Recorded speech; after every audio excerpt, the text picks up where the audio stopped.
తాజా పరిణామాలపై చర్చించేందుకు వైసీపీ పీఏసీ నేడు భేటీ అవుతోంది. వరుస కేసులు, అరెస్టులు, భవిష్యత్ ప్రణాళికలు, పొలిటికల్ గా ఎలా ముందుకు వెళ్లాలి అనే దానిపై లోతుగా చర్చించి నిర్ణయాలు తీసుకోనున్నారు అధినేత.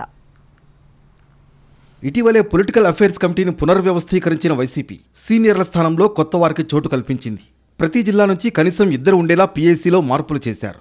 పీఏసీ ఫస్ట్ మీటింగ్ కూడా ఇటీవలే నిర్వహించారు. అయితే ఏపీలో జరుగుతున్న తాజా పరిణామాలతో ఇవాళ తాడేపల్లిలోని పార్టీ ఆఫీసులో జగన్ అధ్యక్షతన మరోసారి సమావేశం జరగనుంది. ప్రస్తుతం లిక్కర్ కేసు కీలక దశకు చేరుకోవడం, మిథున్ రెడ్డి అరెస్ట్, భారతీ సిమెంట్స్లో సిట్ సోదాలు వంటి పరిణామాలు ఉక్కిరిబిక్కిరి చేస్తున్నాయి. అయితే పార్టీ ముఖ్య నేతల అరెస్ట్ అనంతరం సిట్ ఛార్జ్షీట్లో జగన్ ప్రస్తావన చేయడంతో కేసు ఎలాంటి టర్న్ తీసుకుంటుందనేది ఉత్కంఠగా మారింది. ఇదే కేసులో ఇప్పటికే 13 మందిని అరెస్ట్ చేసిన సిట్ తాజాగా మరో 12 మందిని కటకటాల వెనక్కి పంపేందుకు న్యాయస్థానం అనుమతి కోరింది.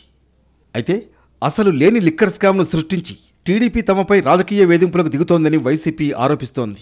ఈ విషయాన్ని కేంద్రానికి చెప్పేందుకు త్వరలో ఢిల్లీ వెళ్లే ఆలోచనలో జగన్ ఉన్నట్లు ప్రచారం జరుగుతోంది. అక్కడ గతంలోలా ధర్నా చేయాలా లేక విపక్ష పార్టీల మద్దతు తీసుకోవాలా అనేది నిర్ణయించనున్నారు.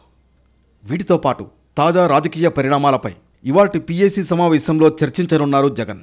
అయితే ఆయన నెక్స్ట్ స్టెప్ ఏంటి అనేది ఇప్పుడు ఆసక్తిగా మారింది.